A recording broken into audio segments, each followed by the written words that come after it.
Halo teman-teman, kalau lo pengen mulai personal branding cuma ada perasaan takut, perasaan insecure bahwa apakah yang lo share akan bagus apa enggak, takut ada yang ngata-ngatain, takut ada yang kayak, ih apaan sih sok banget. Video ini buat lo karena gue akan nge-share 3 principles yang akhirnya ngebuat gue dari 33 tahun gue hidup hanya jadi penonton, sampai akhirnya gue bisa memulai perjalanan personal branding gue, bikin konten, nge-share sesuatu yang gue anggap valuable ke teman-teman. Ini dia buat lo. Selamat menikmati. Halo teman-teman, umur gue tahun ini 35 dan gue baru mulai konten di umur 33 tahun. Tepatnya di November 2023. Selama hidup gue tuh gue selalu ketakutan, selalu jadi penonton. Lalu ada dalam hati kecil gue kayak, anjir, gue tuh pengen mulai, gue tuh pengen ngomong, ada yang pengen gue omongin, gue tahu yang gue omongin ini bener, cuma malu, takut, not good enough, insecure, takut dikatain, ih ngapain sih ngomong gitu, kayak gak masuk akal kalau dipikir-pikir sekarang. Cuma ada beberapa prinsip yang mau gue share ke teman-teman yang berhasil ngebuat gue tadinya 33 tahun diem, sampai akhirnya gue berani bikin-bikin sesuatu. Ada 3 prinsip yang akan gue share ke teman-teman. Yang satu ini gue dapet dari Ali Abdal. Beliau ini adalah YouTuber. Dia itu educator juga. Dia itu selain educator, dia juga entrepreneur. Yang menarik dari Ali Abdal adalah dia itu tadinya seorang medical doctor. Dokter yang pada akhirnya dia menemukan passionnya dia bahwa ternyata dia suka berbisnis, dia suka bikin YouTube, tadinya dia suka ngedit, akhirnya juga dia di depan video, sampai akhirnya dia jualan kelas, sekarang bikin bisnis dan udah punya buku dan udah sadis lah sekarang lah ya. Dia ini ngasih satu quote yang menurut gue sangat-sangat menarik buat gue, dan prinsip yang dia share ini lumayan put things into perspective buat gue. Ini nih doi. Ini gambar gue yang buat, cuma quotes-nya quotes doi ya. Gue kesiniin dulu. Quotes-nya dia adalah, aduh, sungguh susah eksperimen kali ini.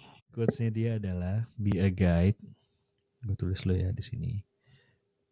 Be a guide. Guru. Gurunya bahasa Inggris atau kalau dalam bahasa Indonesia tuh master. Maksudnya apa tuh? Maksudnya adalah, be a guide.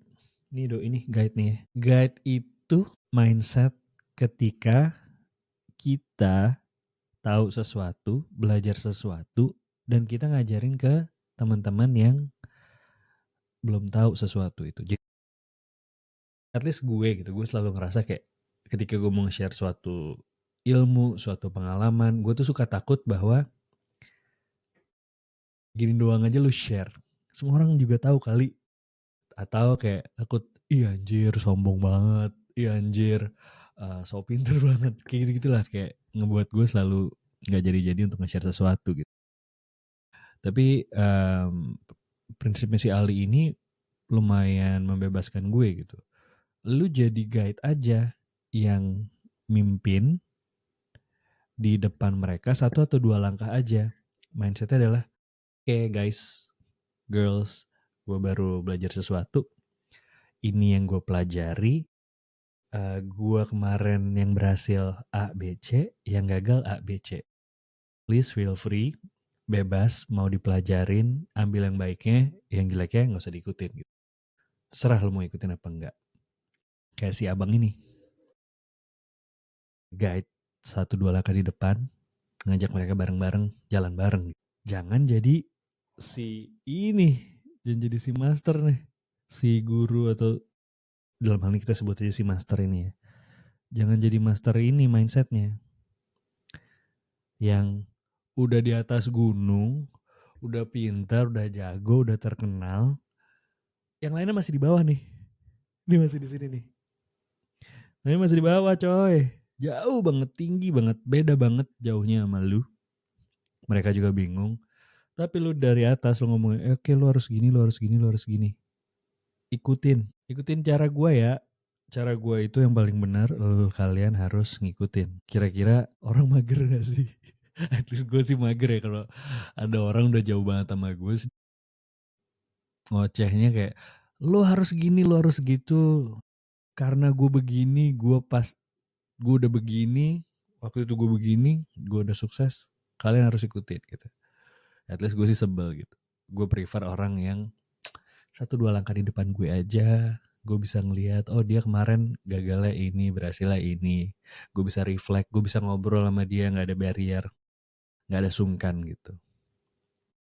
Inilah yang prinsip yang ngebuat gue be a guide, not a master. Sejak gue mempraktekkan ini, liberating. Lebih bebas gue untuk ngoceh-ngoceh gitu. Ngoceh-ngocehnya lagi-lagi ya, be a guide yang gue tahu dan nggak ngoceh-ngoceh kayak di atas gunung gitu.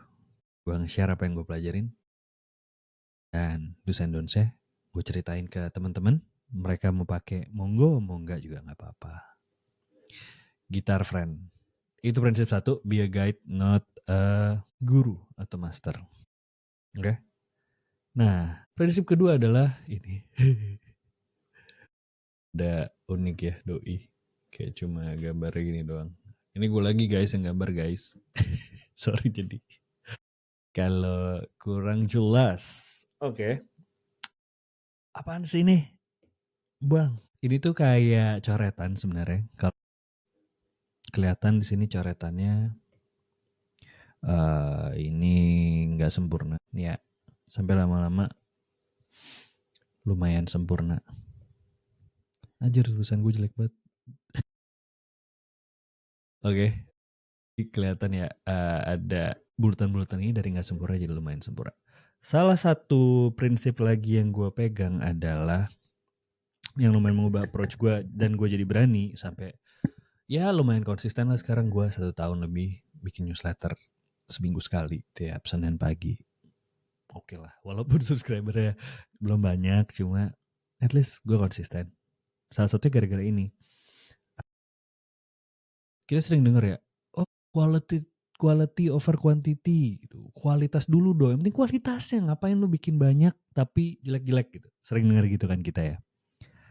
Tapi actually ketika kita baru mulai bikin sesuatu, belajar sesuatu, sebenarnya yang berlaku adalah kebalikannya. Kuantitas melahirkan kualitas. Kurang estetik. Intinya kuantitas melahirkan. Oke. Okay. Ini ada sebuah cerita seorang guru ini playmaking. Clay itu apa sih? Tanah liat yang disuruh bikin vas-vas gitu kayak di film-film bule, tau gak? Yang kayak muterin tanah liat terus dia bikin-bikin gitu. Dia pengen ngajarin prinsip ini ke murid-muridnya. Si guru itu ngebagi jadi 2 kelompok. Ada kelompok A sama kelompok B. Si kelompok A tugasnya adalah lu harus bikin vas sebanyak-banyaknya. Gue akan nilai lu dari berapa banyak vas yang lu bikin. Mau bagus, mau jelek, bodo amat. Si B ditugasin, lu harus bikin vas yang bagus. Gue gak peduli. Lu mau bikin 1 boleh. Kalau itu menurut lu udah bagus, oke, good enough. Gue akan nilai berdasarkan itu. Oke, ditungguin semuanya. Wah, langsung buru-buru gitu. Yang 1 bikin banyak, yang 1 wah, gimana caranya biar bagus nih, cari teori, ngelihat apa. Wah, dipantengin terus tuh 1. Terus sprint, oke selesai waktunya. Gurunya ngelihat, ngecek si kelompok A gimana. Wah, ada banyak gitu ya. Yang berhasil. Si B akhirnya cuma bikin 1. literally 1 karena ya tadi yang dinilai kualitasnya, ya udah bikin 1 aja tapi yang super bagus. Menurut teman-teman yang menghasilkan fast paling bagus ada di kelompok A yang tadinya nilai kuantitas atau di B yang bikin 1 tapi berkualitas?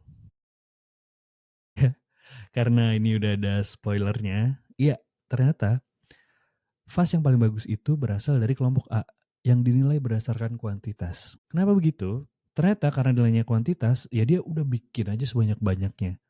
Tapi dari bikin banyak itu, akhirnya dia belajar, oh gue bikin cara gini ternyata gak begitu bagus ya, bikin lagi.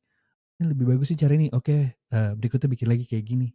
Oh tapi cara berikutnya yang kayak gini, aduh bengkoknya kurang bagus, apa segala macam.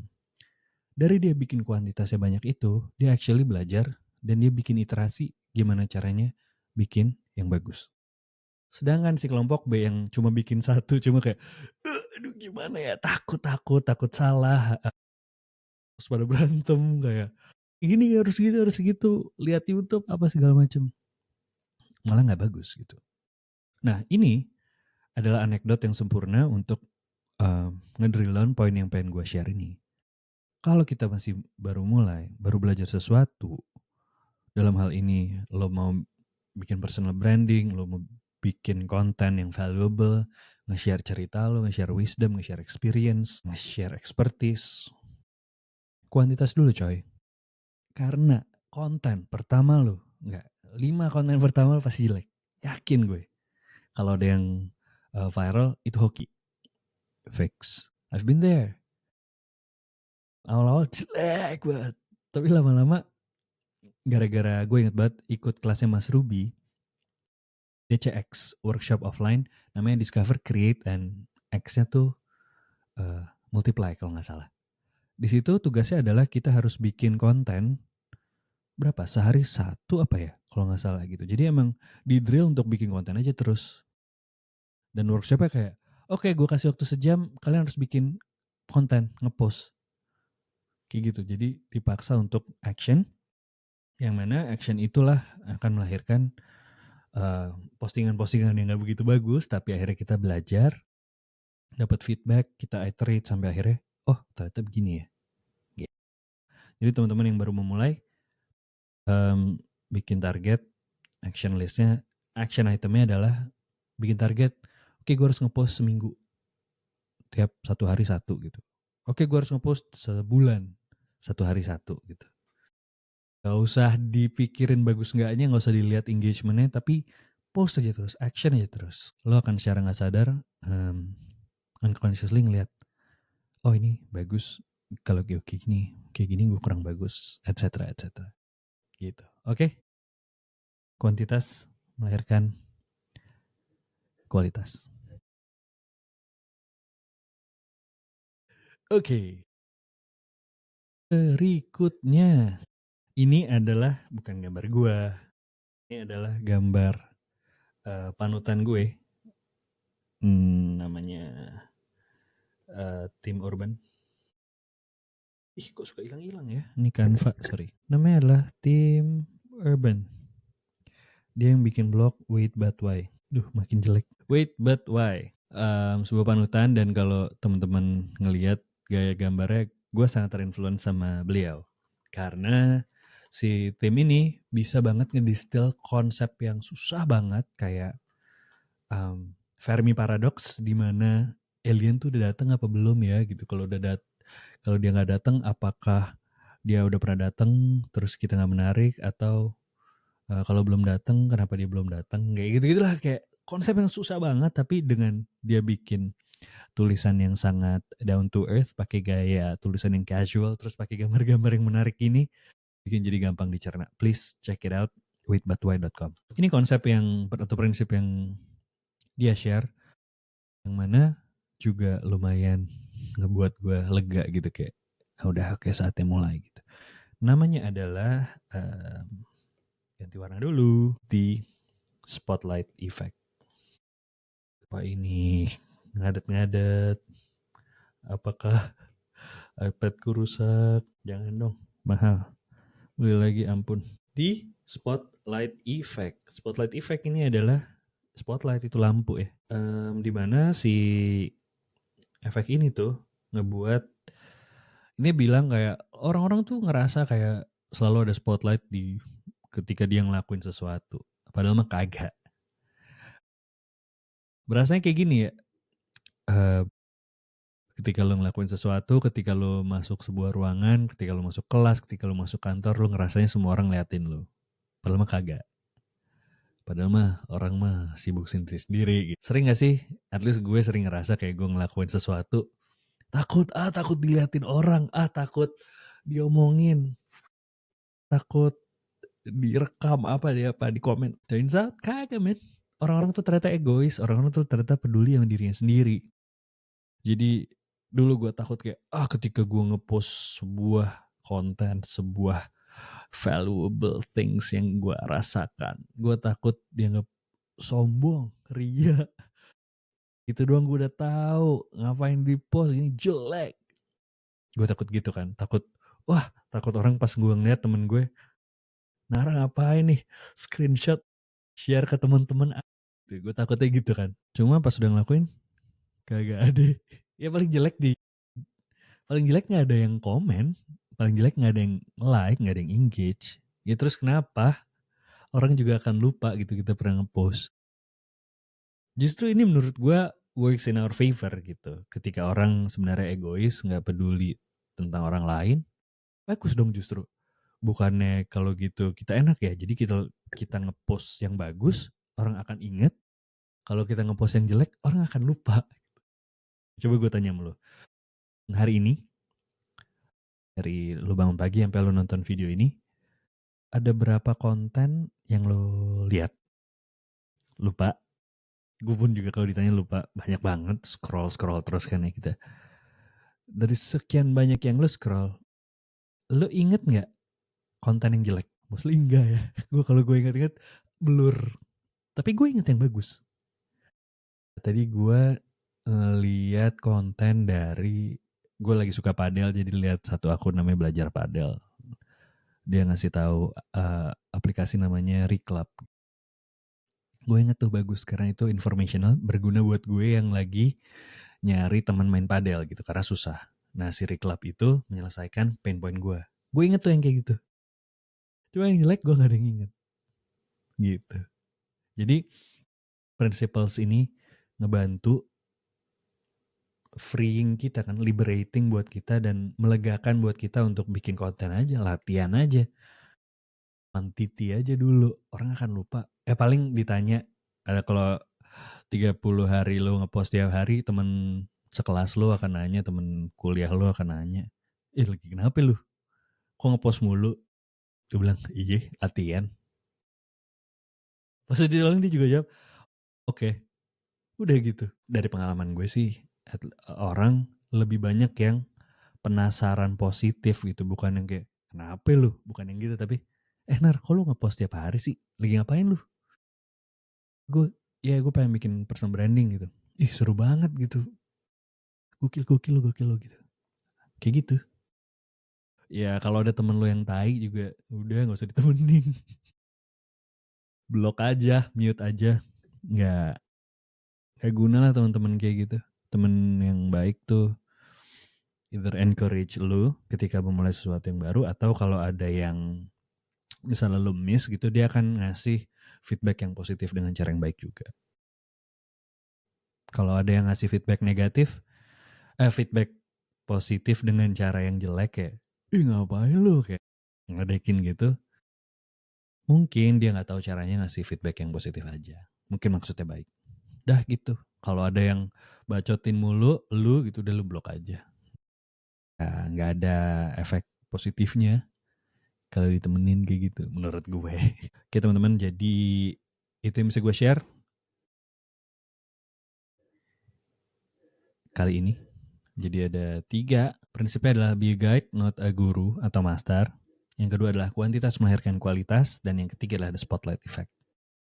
Internalize ini dipelajarin, resepin dalam hati, dan semoga ini bisa jadi, setelah nonton video ini, teman-teman mau mulai untuk bikin-bikin personal branding, apapun itu yang teman-teman sebenarnya pengen, cuma takut.